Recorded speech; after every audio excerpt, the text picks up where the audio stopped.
الحمد لله وكفى والصلاة والسلام على سيد الرسل وخاتم الأنبياء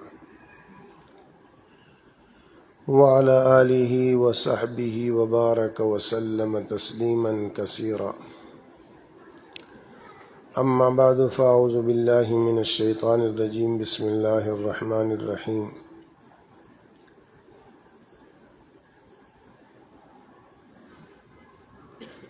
إن الذين آمنوا وعملوا الصالحات كانت لهم جنات الفردوس نزلا خالدين فيها لا يبغون عنها حولا.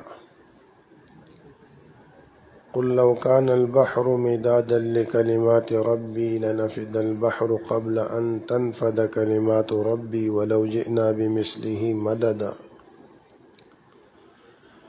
قل إنما أنا بشر مثلكم يوحى إلي أنما إلهكم إله واحد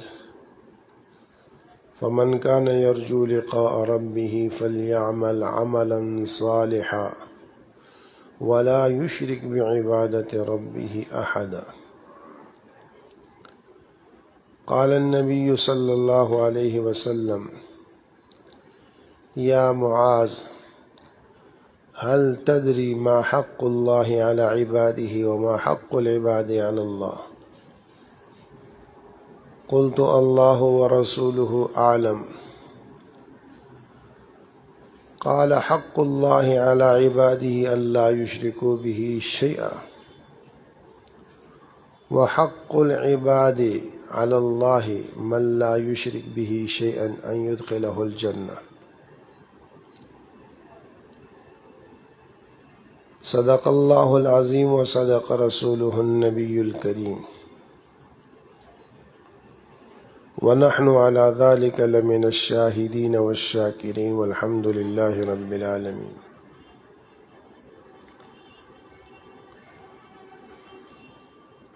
میرے محترم دوستو، میرے عزیز بھائیو،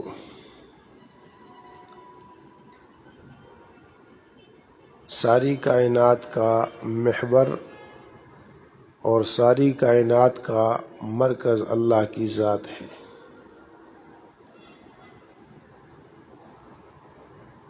آسمان اپنی وسعتوں کے باوجود بہت چھوٹے ہیں. زمینیں اپنی گہرائیوں کے حساب سے بہت چھوٹی ہیں. سمندر کا پانی باوجود اس کے کہ 3 گنا زمین سے زیادہ ہے تب بھی بہت تھوڑا ہے.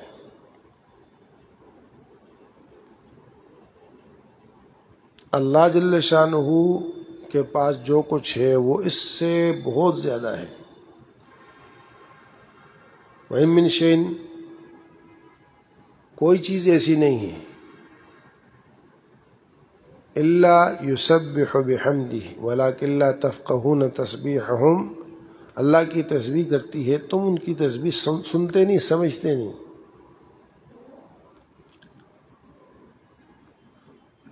اور جو کچھ ہم نے اتارا ہے وَمَا نُنَزِّلُهُ إِلَّا بِقَدَرٍ معلوم، بہت تھوڑا.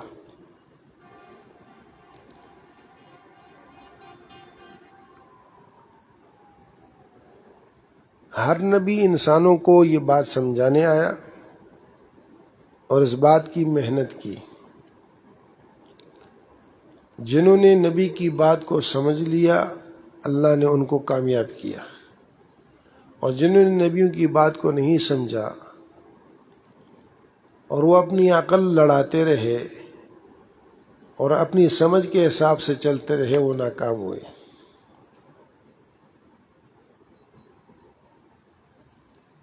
نبی ہمیشہ ظاہر کے خلاف آیا ہے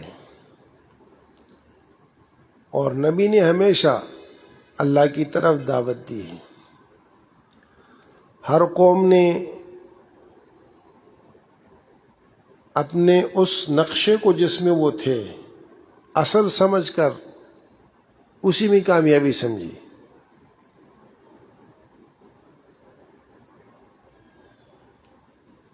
اور نبی کی بات کو نہیں مانا تو اسی نقشے میں رکھ کر اللہ نے ان کو ناکام کیا، نقشہ بدلا نہیں. نقشے کے علاوہ کوئی نقشہ نہیں لائے، وہی نقشہ ان کی تباہی کا باعث بنا، ناکامی کا باعث بنا۔ عقائد عالم فخر رسول امام الانبیاء سرور کونین فخر رسول امام الانبیاء محمد مصطفیٰ احمد مجتبیٰ صلی اللہ علیہ وسلم بھی تشریف لائے۔ آپ تمام نقشوں کے خلاف، جتنے نبیوں کو نقشے دیے تھے اس لیے کہ ہر نبی ایک قوم کی طرف آیا، ایک علاقے کی طرف آیا، اور وہ اپنے علاقے اور اپنی قوم سے باہر نہیں نکلا۔ یونس علیہ السلام 4 قوموں کی طرف مبعوث ہوئے، 5ویں کی طرف نہیں تھے۔ اگر شام کے علاقے میں تھے تو جزیرہ عرب میں دوسرے علاقے ان سے باہر تھے۔ رسول کریم صلی اللہ علیہ وسلم کو تمام اقوام، تمام عالم کا نبی بنا کے بھیجا، اس لیے تمام نقشوں کے خلاف آپ نے آواز لگائی۔ میرے محترم دوستو، اللہ نے نبی بھیجے تو نبیوں کے ساتھ نبیوں کو معجزے دیے، اس بات کو سمجھانے کے لیے۔ حضرت عیسیٰ علیہ نبینا علیہ السلام کو اللہ نے معجزہ دیا کہ آپ مٹی کے پرندے بناتے اور اس میں پھونک مارتے اور وہ پرندہ بن کر اڑنے لگ جاتا۔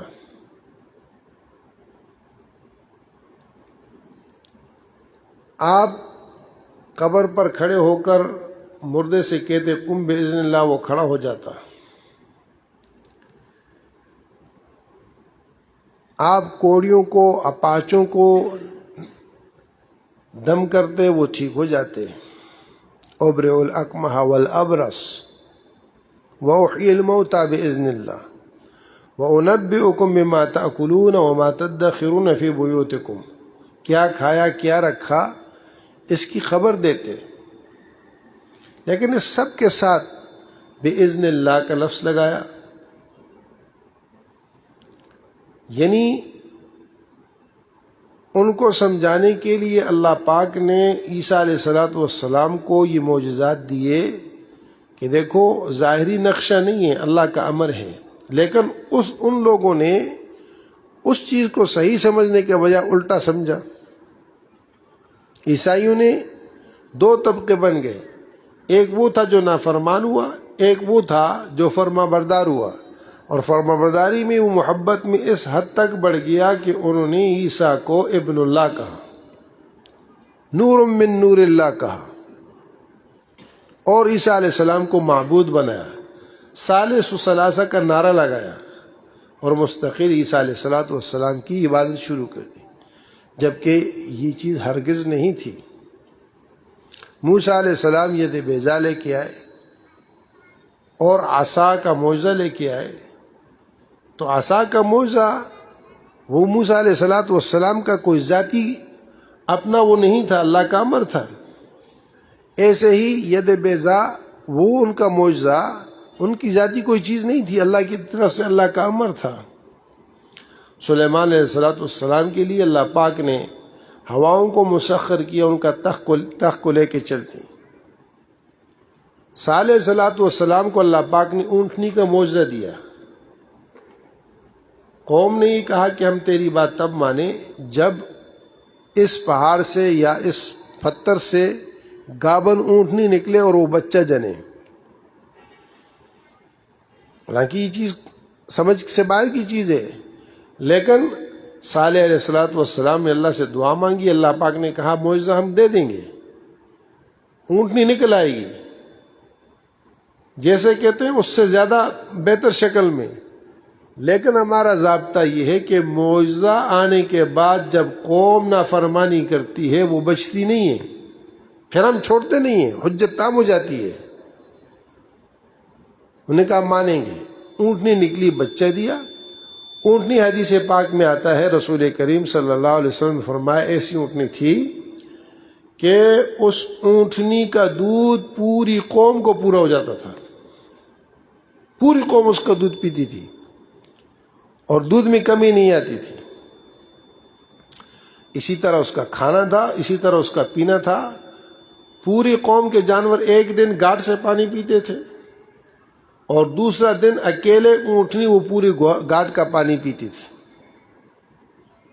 معجزہ تھا، اللہ کا امر تھا۔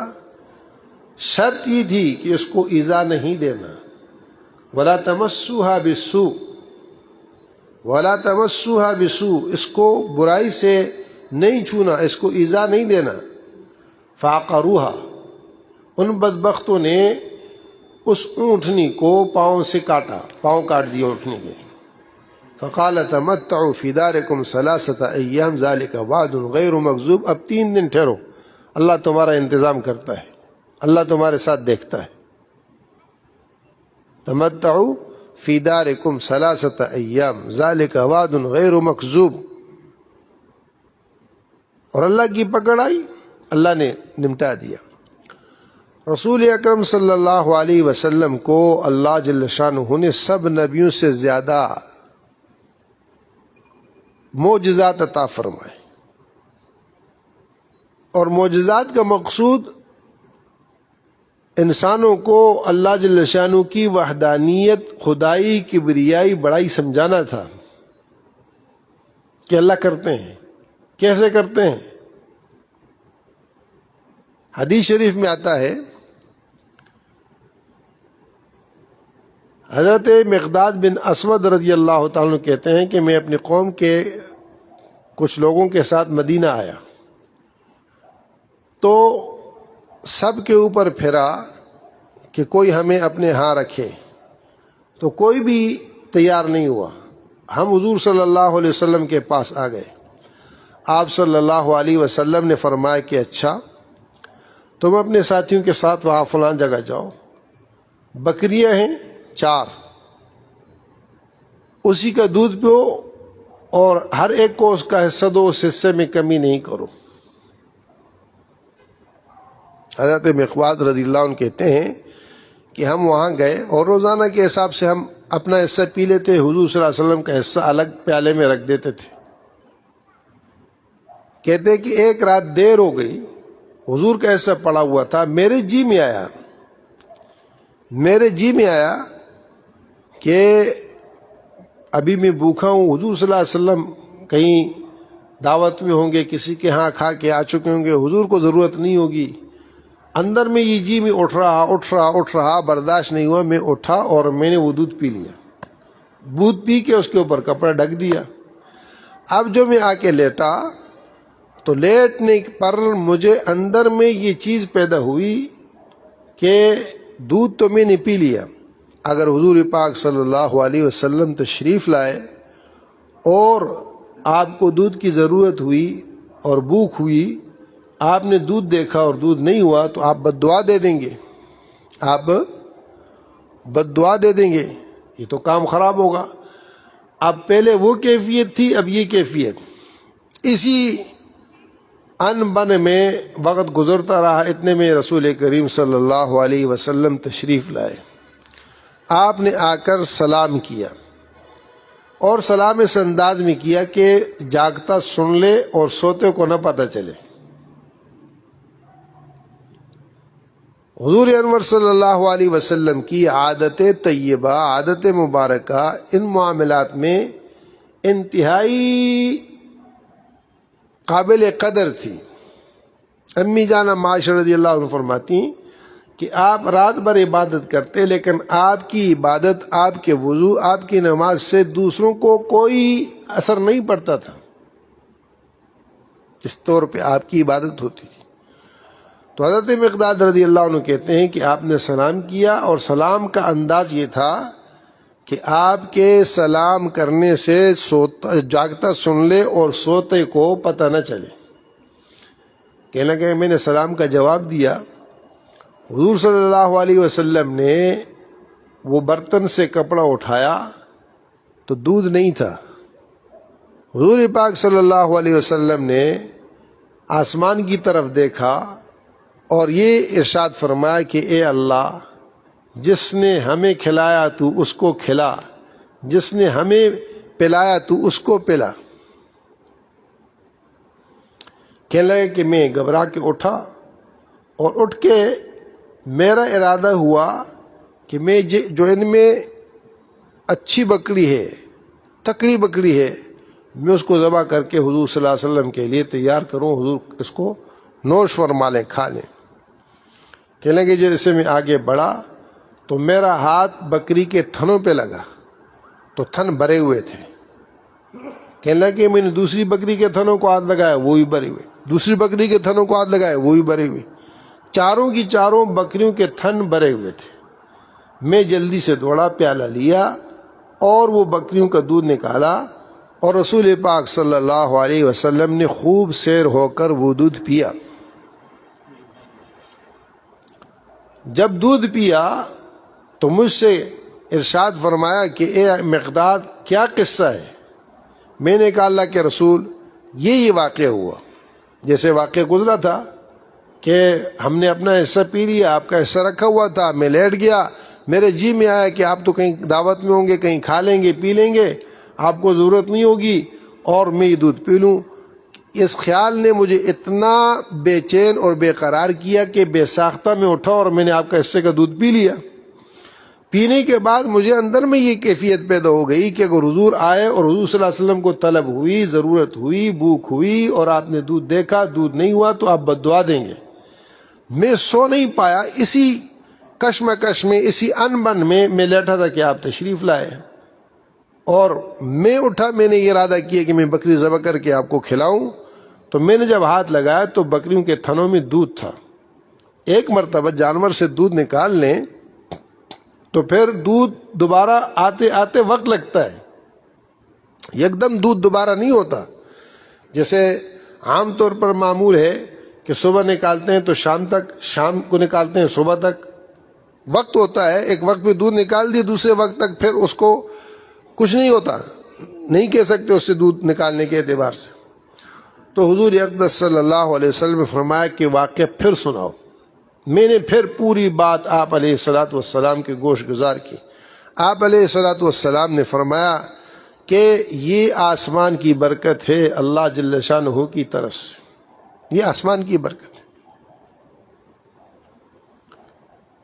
ام سلیم رسول پاک صلی اللہ علیہ وسلم کی بہت خدمت کرتی تھیں، خادمہ تھیں، اور یہ مشہور واقعہ ہے، تمام احادیث کی کتابوں میں ہے کہ فرماتی ہیں میں نے گھی بنایا اور برتن میں ڈال کے میں نے اپنی خادمہ سے کہا کہ جا کر رسول کریم صلی اللہ علیہ وسلم کو دے آؤ۔ خادمہ گئی اور جا کر وہ گھی دیا اور واپس آئی، برتن رکھ دیا۔ جب میں فارغ ہوئی میں نے برتن کو کھولا تو برتن گھی سے بھرا ہوا۔ کہنے لگے مجھے بڑا غصہ آیا۔ میں نے خادمہ سے کہا کہ تجھے میں نے کہا دودھ دے یہ گھی دے آ، اور تو جو ہے یہ گھی دے کے نہیں آئی، گھی تو ویسے پڑا ہوا ہے۔ اس نے کہا نہیں، میں تو گھی دے کے آ گئی ہوں۔ تو میں نے کہا کہ پھر حضور صلی اللہ علیہ وسلم نے قبول نہیں کیا۔ میں ہراساں لرزاں رسول پاک صلی اللہ علیہ وسلم کی خدمت میں آئی اور آ کر میں نے عرض کی اللہ کے رسول آپ نے میرے تحفے کو قبول نہیں کیا، میں نے آپ کے کھانے کے لیے گھی بھیجا، آپ نے واپس کر دیا۔ آپ نے فرمایا کہ نہیں ام سلیم، ہم نے تو لے لیا۔ تو کہنے لگی کہ واقعہ کیا ہے؟ حضور صلی اللہ علیہ وسلم نے پوچھا واقعہ کیا ہے؟ میں نے کہا کہ اللہ کے رسول وہ گھی کا برتن تو ویسے بھرا ہوا ہے۔ کہنے لگے کہ اے ام سلیم، میں نے تھوڑا سا گھی اس میں رکھ کر اللہ سے دعا کی، میں نے تھوڑا سا گھی اس میں باقی رکھ کر اللہ پاک سے دعا کی کہ اللہ تیرے لیے اس میں برکت ڈالے، یہ وہ برکت ہے، جا اور تو اس کو استعمال کر جب تک اللہ چاہے۔ ایک روایت میں ہے کہ اس گھی کے برتن سے ام سلیم کہتی ہیں کہ رسول کریم صلی اللہ علیہ وسلم کے دنیا سے رخصت ہونے تک ہم گھی کھاتے رہے، گھی کم نہیں ہوا، گھی کم نہیں ہوا۔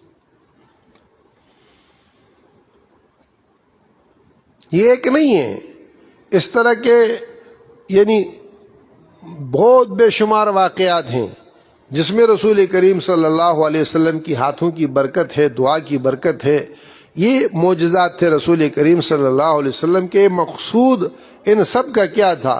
مقصود ان سب کا صرف یہ تھا کہ اللہ جل شانہ وہ ذات ہے جو قدرت رکھتا ہے ان چیزوں کے اوپر، وہ ظاہر کے نقشے کا محتاج نہیں ہے، وہ ظاہر کے نقشے کا محتاج چاہے تو انگلیوں سے پانی نکال دے.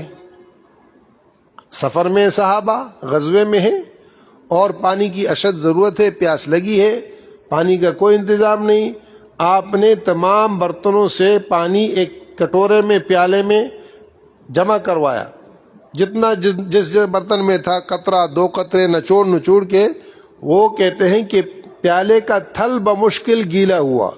جو پیالہ تھا, جو کٹورا ہوتے تھے, وہ اس کا تھل بمشکل گیلا ہوا. رسول کریم صلی اللہ علیہ وسلم نے اللہ کا نام لے کر اپنا دست مبارک اس پیالے میں رکھا, اس کٹورے میں رکھا.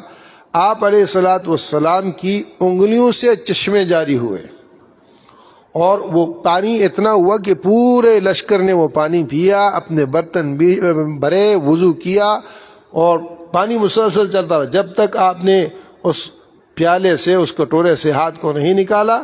وہ پانی چلتا رہا. موسیٰ علیہ الصلوۃ والسلام جب سفر میں نکلے, ساتھ میں بنی اسرائیل ہیں, ایک موقع پر وَإِذِ اسْتَسْقَىٰ موسیٰ لِقَوْمِهِ فَقُلْنَا اضْرِب بِّعَصَاكَ الْحَجَرَ. قوم نے پانی مانگا, موسیٰ علیہ السلام نے اللہ سے دعا کی. اللہ پاک نے فرمایا اضرب بعصاک الحجر, لاٹھی پتھر پر مارو. فانفجرت منہ اثنتا عشرۃ عینا, اس لاٹھی مارنے پر اس پتھر سے 12 چشمے نکلے.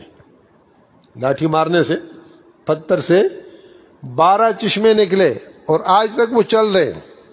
تصویریں آتی رہتی ہیں, لوگ دیکھتے رہتے ہیں, وہ چلتے رہے. تو یہ پتھر سے پانی کا نکلنا نہیں, اللہ کا امر ہے. کیا ہے؟ اللہ پاک نہیں سمجھایا, لیکن بنی اسرائیل ان سب چیزوں کو دیکھ کر بھی عبرت نہیں حاصل کی, نصیحت نہیں حاصل کی, ہدایت نہیں حاصل کی. زد انا اکڑ میں رہے, جس کی وجہ سے بنی اسرائیل کامیاب نہیں ہوئے. وَضُرِبَتْ عَلَيْهِمُ الذِّلَّةُ وَالْمَسْكَنَةُ وَبَاءُوا بِغَضَبٍ مِّنَ اللَّهِ. اللہ نے ان پر غربت کو, مسکنت کو, اپنے غضب کو مقرر فرمایا. ذَلِكَ بِأَنَّهُمْ كَانُوا يَكْفُرُونَ بِآيَاتِ اللَّهِ وَيَقْتُلُونَ الْأَنْبِيَاءَ. وجہ کیا تھی؟ انہوں نے نبیوں کو نہیں مانا اور انبیاء علیہم الصلوۃ والسلام کو قتل کیا, اللہ کی نافرمانی کی. آج بھی میرے دوستوں, میرے بھائیوں, انسانیت کے اندر یہ چیز موجود ہے, اور یہ قوم, یہ امت بھی بنی اسرائیل کے نقش قدم پر ہے. ایک طرف حالت یہ ہے کہ لوگوں نے نبی کو خدا بنایا ہے, ائمہ کو خدا بنایا ہے, اپنے پیروں کو خدا بنایا ہے. ایک طرف یہ ہے کہ وہ نافرمانیوں پر کھڑے ہیں اور نبی کو جھٹلاتے ہیں. اعتدال کا راستہ جو اللہ پاک نے دیا وہ امت نے اختیار نہیں کیا. حدیث شریف میں آتا ہے, حضور صلی اللہ علیہ وسلم سفر میں تھے تو ایک جگہ پر آپ پہنچے. یہ تینوں موضوع ایک واقعے کے اندر ہیں کہ آپ وہاں پہنچے تو آپ کو قضاء حاجت کی ضرورت ہوئی. قریب میں کوئی آڑ نہیں تھی, 2 جھاڑیاں تھیں. حضور صلی اللہ علیہ وسلم نے ایک صحابی سے کہا کہ ان سے کہو کہ یہ جھاڑیاں قریب آ جائیں اور آڑ بنائیں تاکہ میں قضاء حاجت سے فارغ ہوں. انہوں نے جا کر جھاڑیوں سے کہا, حضور صلی اللہ علیہ وسلم کہتے ہیں کہ تم قریب آ جاؤ, آڑ بناؤ, میں قضاء حاجت سے فارغ ہوں. وہ جھاڑیاں اپنی جگہ سے آئیں اور اکٹھی ہو گئیں. آپ علیہ الصلوۃ والسلام قضاء حاجت سے فارغ ہوئے, واپس چلی گئی. آپ علیہ الصلوۃ والسلام آرام کرنے کے لیے لیٹے تو ایک درخت وہ چل کے آیا اور آپ علیہ الصلوۃ والسلام پر سایہ کیا. جب آپ بیدار ہوئے وہ واپس اپنی جگہ پر چلا گیا. صحابہ کرام رضوان اللہ علیہم اجمعین نے عرض کی, اللہ کے رسول یہ کیا ہے؟ فرمایا کہ اس نے اللہ پاک سے مجھے سلام کرنے کی اجازت مانگی. اللہ نے اس کو سلام کرنے کی اجازت دی اور حکم دیا کہ جب تک میں سوتا رہوں میرے اوپر سایہ کرے. ایک چشمے پر پہنچے تو ایک عورت آئی, اس کے پاس بچہ تھا. وہ کہنے لگی کہ یہ بچہ جو ہے اس کو اثر ہے, آسیب ہے, اور دن میں کئی بار اس کو دورے پڑتے ہیں. آپ علیہ الصلوۃ والسلام نے اس کی ناک پکڑی اور اس کے منہ کو کھولا اور یہ ارشاد فرمایا, اخسأ یا عدو اللہ انی عبد اللہ. اخسا یا عدو اللہ انی عبد اللہ، اللہ کے دشمن رسوا ہو ذلیل ہو نکل جا، اخرج، اور انی عبد اللہ میں اللہ کا بندہ ہوں، میں کیا ہوں؟ میں کیا ہوں؟ میں خدا نہیں ہوں، انی عبد اللہ، میں اللہ کا بندہ ہوں۔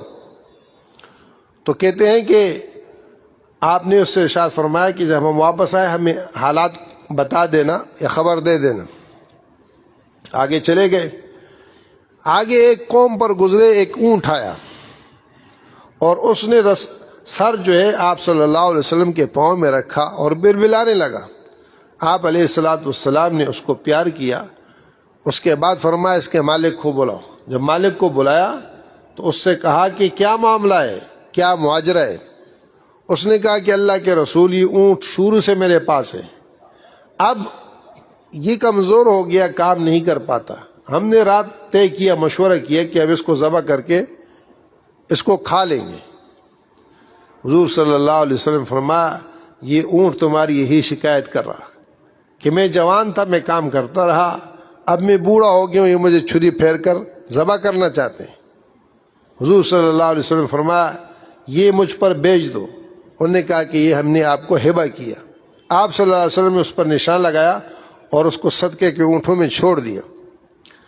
واپسی سفر پہ جب آپ صلی اللہ علیہ وسلم اس چشمے پہ پہنچے تو وہ عورت آئی اور اس نے اپنے ساتھ 3 بکریاں اور کچھ جو ہے وہ گھی وغیرہ اور اس طرح کی چیزیں لائیں۔ آپ صلی اللہ علیہ وسلم نے اس میں سے فرمایا صحابہ کو 1 بکری اس کو واپس کرو، 2 بکریاں آپ نے رکھیں اور باقی چیزیں بھی آپ نے رکھ لیں۔ یہ ایک روایت، اور بھی روایات ہیں اس میں کہ دم کے اوپر کوئی چیز لینا یہ سنت ہے، دم کر کے دم کے اوپر کوئی چیز لینا یہ نبی پاک علیہ السلام کی سنت ہے۔ صحابہ نے کیا اور کر کے بکریاں لیں اور اس میں آپس میں جھگڑا ہوا، بعض نے کہا کہ دم پہ نہیں لینا چاہیے، بعض نے کہا کہ نہیں ہمیں ضرورت تھی، آپس میں ان کے اختلاف ہوا۔ جنہوں نے لی انہوں نے ذبح کر کے کھایا، کچھ گوشت پاس بھی رکھا۔ مدینہ طیبہ آئے، بخاری شریف میں ہے، حضور پاک صلی اللہ علیہ وسلم کو سارا واقعہ سنایا تو آپ صلی اللہ علیہ وسلم فرمایا کہ بالکل حلال اور پاک مال ہے، اللہ نے تمہیں دیا ہے، تمہارے پاس کچھ ہو مجھے بھی دو میں کھاؤں۔ آپ نے اس میں سے خود بھی وہ گوشت تناول فرمایا۔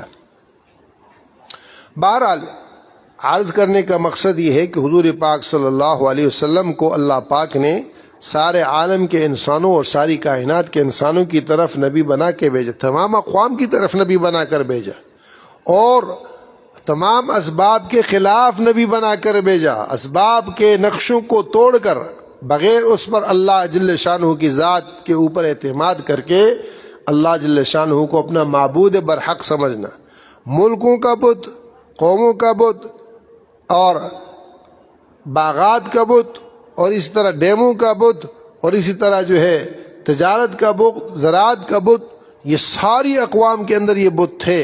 نبیوں نے ان کے خلاف اللہ پاک کی طرف لوگوں کو بلایا کہ دیکھو کامیابی ان میں نہیں ہے، اللہ کے حکم میں ہے، جو اللہ کے حکم کو مانے گا اللہ اس کو کامیاب کریں گے۔ اس نقشے میں رکھ کے کامیاب کریں، اس نقشے کے بغیر کامیاب کریں، اس نقشے کے اندر رکھ کر کامیاب کریں۔ چیز میں کامیابی نہیں ہے، کامیابی اللہ پاک کے حکم میں ہے۔ جب آپ اللہ کے حکم کو پورا کرو گے اس نقشے میں اللہ آپ کو کامیاب کرے گا، وہ نقشہ آپ کی کامیابی کا باعث بنے گا، سکون کا باعث بنے گا، راحت کا باعث بنے گا، اطمینان کا باعث بنے گا، محبت الفت کا باعث بنے گا، ترقی کا باعث بنے گا، آپ کو اونچا کرنے کا باعث بنے گا، آپ کو سرخرو کرنے کا باعث بنے گا، آپ کا وقار بلند کرنے کا باعث بنے گا۔ اگر ایسا نہیں ہوگا اللہ پاک ناراض ہوں گے، اس نقشے کو آپ کی ذلت کا باعث بنے گا۔ آپ صدر ہوں گے لوگ آپ کو گالیاں دیں گے، آپ وزیر ہوں گے آپ کو لوگ گالیاں دیں گے، آپ لینڈ کروزر میں بیٹھیں گے لوگ آپ کو گالیاں دیں گے۔ تو لینڈ کروزر سے عزت نہیں ہے، نہ ارب پتی بننے میں عزت ہے، نہ مل مالک ہونے میں عزت ہے، نہ صدر وزیر اعظم ہونے میں عزت ہے۔ جھونپڑے میں رہ کر بلال سردار بن گیا، ابو جہل سردار ہو کر نافرمانی کی وجہ سے ذلیل اور خوار بن گیا۔ یہ صاف فرق ہے، واضح فرق ہے۔ میرے دوستو، میرے بھائیوں، یہ رمضان مبارک ہے، ہم صرف تہیہ کر لیں، ہم ارادہ کر لیں کہ ہم اللہ کے حکموں کو ہر حال میں پورا کریں گے کہ نہیں کریں گے بھائی؟ اللہ کے حکم کو ہر حال میں پورا کریں گے۔ اور اللہ کے حکم میں کامیابی سمجھیں گے، نماز میں کامیابی سمجھیں گے، روزے میں کامیابی سمجھیں گے۔ وہ ابھی جب میں سفر پہ جا رہا تھا تو FIA کے ایک اس نے مجھے روکا، تو پاسپورٹ میرا دیکھا تو پاسپورٹ میں سارے وہ ٹھپے تھے، تو اس نے کہا کہ اتنے؟ میں نے کہا کیا؟ کہنے لگے سفر۔ میں نے کہا عمرے کیے ہیں۔ کہنے لگے کام کیا کرتے ہو؟ میں نے کہا یہ عمرے کرتا ہوں۔ کام کیا کرتے ہو؟ میں نے کہا یہ عمرے کرتا ہوں۔ عمرہ کام ہے۔ حضور آقا دو عالم صلی اللہ علیہ وسلم کو مبارک پاکیزہ ارشاد ہے، آپ نے فرمایا حج اور عمرہ کرو، اللہ غنا دے گا، اللہ غنی کرے گا، فقر دور کرے گا، راحت دے گا، سرخ روئی دے گا۔ تو اب اس کو اگر ہم اس طور پر لیں گے تو اللہ پاک اس کے اندر وہ رکھے گا۔ اگر اس طور پر نہیں لیں گے، نماز جس طرح کے نماز کے فضائل ہیں اس کو سامنے رکھ کر اگر ادا کی جائے گی تو نماز کا وہ فائدہ ملے گا، اور سامنے رکھ کر نہیں ادا کیجیے تو پھر یہ صرف اور صرف پریٹ رہ جائے گی بقول کسے کہ یہ پریٹ ہے۔ نہیں، امر الہی ہے، عبادت ہے، پریٹ نہیں ہے۔ اگر اس کو عبادت سمجھ کے کیا جائے گا تو نماز کے سجدے سے آپ کو بہت کچھ مل جائے گا۔ آپ ایک بات میں نے ہر بار کہتا ہوں، آج آپ سے بھی عرض کرتا ہوں، آج سے ہم سب، میں بھی کروں آپ بھی کریں، نماز میں جب ہم اللہ اکبر کہہ رہے تکبیر تحریمہ، اس وقت میں ہم اپنے دل میں سوچیں کہ اے اللہ میں انتہائی کمزور ہوں، تیرا یہ اتنا عظیم امر ہے، اس کو پورا کرنے کی سکت مجھ میں نہیں ہے، لیکن ظاہر کے طور پر میں پابندوں میں آ گیا اور میں ادا کرنے کے اعتبار سے میں شروع کر رہا ہوں، اس کی خیر نفع مجھے عطا کر۔ پھر آپ سکون سے آپ نماز ادا کرو، سکون سے، آرام سے۔ میرے رب کی قسم ہے، دیکھو کہ آپ دنوں میں آپ ٹھیک ہوتے ہیں کہ نہیں ہوتے، دنوں میں آپ کے حال بدلتے نہیں بدلتے، دنوں میں پریشانیاں دور ہوتی نہیں ہوتی۔ نماز میں اس کیفیت کو لے کے آؤ، جتنا سکون والی نماز ہوگی اتنا آپ کی زندگی میں سکون آتا چل جائے گا، راحت آتی چل جائے گی، کامیابی آتی چلی جائے گی، کامرانی آتی چلی جائے گی۔ ہم جس طرح نماز کے ساتھ معاملہ کرتے ہیں اللہ ہمارے ساتھ ویسے معاملہ کرتے ہیں۔ ہم دوڑ کے نماز پڑھتے ہیں، اللہ پاک ہمیں دوڑاتے ہیں، جا دوڑتا جا دوڑتا جا، ہم تھک جاتے ہیں، دوڑ ختم نہیں ہوتی۔ تو آج سے ہم یہ طے کریں ہر امر میں اللہ پاک کی بشاشت کے ساتھ ہو، اور اس کے ساتھ یہ عزم ہو، یہ ارادہ ہو کہ اے اللہ میں انتہائی ناقص ہوں، اے اللہ میں تیرا بندہ ہوں، میرے لیے اس کے بغیر چارہ نہیں ہے، میں ادا کرنے کے دیوا سے ادا کروں، اس کی خیریں مجھے عطا کر، اور اس میں جو کمی ہے مجھے معاف کر۔ کریں گے انشاءاللہ۔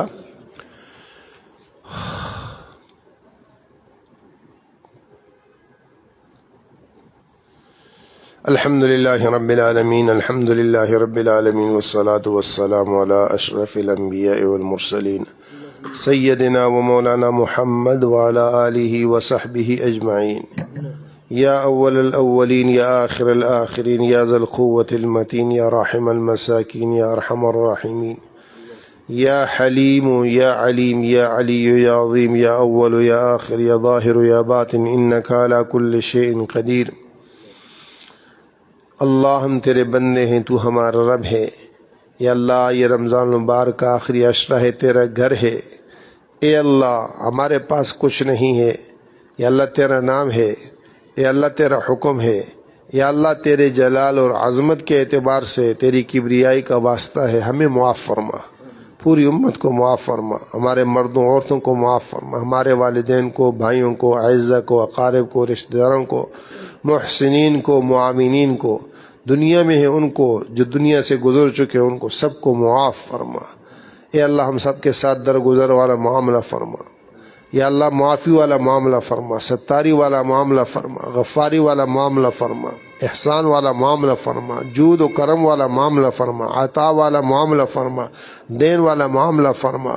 اے اللہ تجھے تیرے اسماء حسنہ کا واسطہ ہے، ہماری ساری بگڑیاں بنا دے، مسائل کو حل فرما، پریشانیوں کو دور فرما، الجھنوں کو ختم فرما، قرضوں کو ادا فرما، جتنے بیمار جسنوں کی بیماری میں مبتلا ہیں ظاہراً باطناً، اے اللہ ان کو شفائے کاملہ عاجلہ مستمرہ نصیب فرما، نعیم کو یا اللہ صحت عطا فرما۔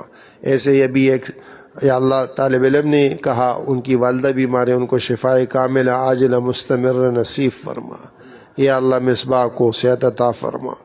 اے اللہ ہمارے بچوں کو، بچیوں کو، بھائیوں کو، اعزاء اور اقارب میں سے جو ہمارے دوست بیمار ہیں، یا اللہ سب کو شفائے کاملہ عاجلہ نصیب فرما۔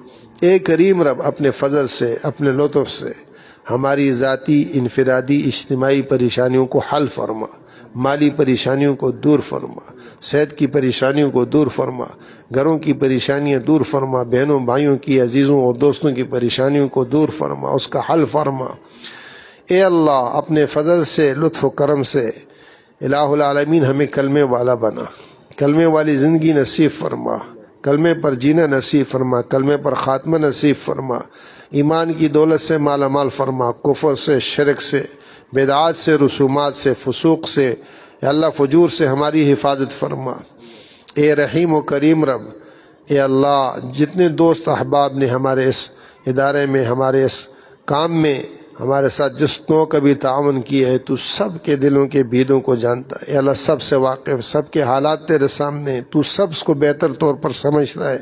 اے اللہ ان سب دوستوں کو اس کا دنیا آخرت میں بہترین بدلہ نصیب فرما، بہترین جزائے خیر عطا فرما، ان کو ان کے بچوں کی خوشیاں نصیب فرما، گھروں کی خوشیاں نصیب فرما، اور آئندہ کے لیے ہمارے ان کاموں میں ہماری معاونت فرما۔ مسجد ام رومان کی تعمیر کی تکمیل فرما۔ اے اللہ بیت العتیق کے لیے سڑک سے سڑک تک یہ تمام جگہ تو اس سے چاہتے ہیں، ہمیں نصیب فرما۔ اس کی تعمیر، اس کے اخراجات، اس کی ضروریات اپنے غیب کے خزانوں سے پورا ہونے کی سبیل پیدا فرما، صورتیں پیدا فرما۔ اپنے کرم سے، فضل سے ہمیں اخلاص کی دولت سے مالا مال فرما، صحیح نہج پر چلنا نصیب فرما، ہمیں ہر نوع کا حلال نصیب فرما، حرام سے ہماری حفاظت فرما، ہمیں ہر نوع کا حلال نصیب فرما، حرام سے ہماری حفاظت فرما۔ اے اللہ ہمیں اپنی کسی بھی غیر کا محتاج نہ بنا، جیسے یہ پیشانی تیرے غیر کے آگے نہیں جھکی، ہاتھوں کو بھی دوسروں کے سامنے یا اللہ جو اٹھانے کے اعتبار سے، مانگنے کے اعتبار سے ہماری حفاظت فرما۔ اے اللہ ہماری جان میں، مال میں، عزت میں، آبرو میں، بچوں میں، گھروں میں برکت نصیب فرما۔ اے کریم رب، رحیم رب اس ملک کے مملکت پاکستان کی حفاظت فرما، تمام بلاد اسلامیہ، ممالک اسلامیہ کی حفاظت فرما، حرمین شریفین کی حفاظت فرما، مساجد کی، مکاتب کی حفاظت فرما، خانقاہوں کی حفاظت فرما۔ اے کریم اللہ جتنے دوست احباب ہمارے اعتکاف میں بیٹھے ہیں، ان سب کے یا اللہ عمل کو قبول فرما۔ اللہ ہمارے اس ادارے کو دن دگنی رات چگنی ترقی نصیب فرما۔ یا اللہ اس کو خیر اور ہدایت کا باعث بنا، تمام عالم کے نفع رسانی کا باعث بنا۔ یا اللہ اس میں ہمیں مخلص ساتھی نصیب فرما۔ یا اللہ ہمارے اساتذہ کو اخلاص کی دولت سے مالا مال فرما۔ اے اللہ ہماری تمام ضرورتیں دنیاوی، اخروی، ظاہری باتیں اپنے غیب کے خزانوں سے پوری فرما۔ اللہ اپنے کرم سے، فضل سے اس رمضان کے مکمل ہونے سے پہلے ہماری مغفرت کے فیصلے فرما، ہماری دعاؤں کو اپنے لطف و کرم اور احسان سے قبول اور منظور فرما۔ آمین آمین یا رب العالمین۔ وصلی اللہ علی حبیبہ محمد وآلہ وصحبہ۔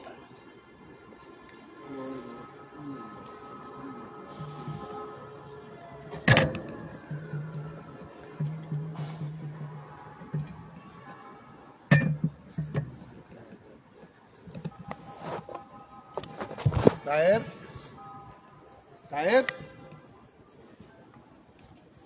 سشا غارب تبرازه کنه داری وزن